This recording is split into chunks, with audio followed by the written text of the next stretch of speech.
EU, Schengen, Eurozone, Mm. all connected but not the same. And I'm hearing that being a member of one doesn't automatically mean you're in the others. Why wouldn't a country just go all in? Well, every country has its own reasons. Economics, politics, history, all of that plays into it. Some might not be ready to integrate that fully. Others might prioritize relationships with countries outside the EU, like Ireland and the UK, for example. It's all about finding that balance between joining the club and doing your own thing. Yeah, and it's not like these decisions are set in stone. Countries are always reevaluating, thinking about joining, or even leaving. It's constantly changing, just like Europe itself. So we've got the basics, but now I'm even more curious about those special cases. Like, what's the story with those microstates? And what about the countries that are kind of on the fence about joining things? Yeah, let's get into it. Those microstates are really something else. Like Andorra, up in the mountains between Spain and France. Yeah. They've been using the euro officially since 2012, but they're not even in the EU. It's like they're getting the perks without the full membership. Yeah. But why not just join the EU?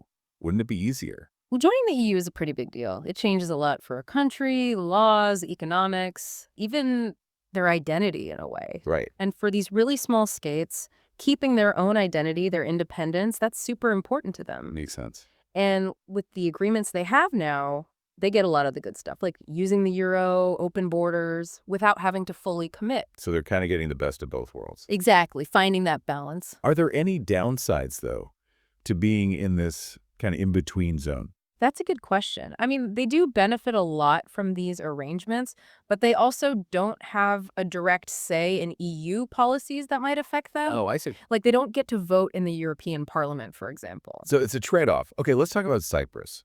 They're in the EU, they use the euro, but they're not part of Schengen. What's going on there? Cyprus is a tricky one. It's because of the whole political situation, the island being divided. Right.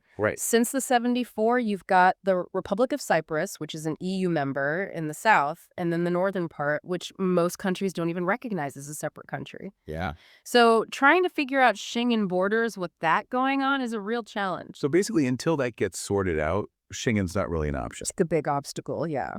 But they are making progress, In 2023, they got access to the Schengen Information System, Okay. which is a big deal. It's like this database for security and border stuff. So that's a good sign. Sounds like they're serious about joining, even with all the complications. Yeah, they're working on it. All right, now Ireland.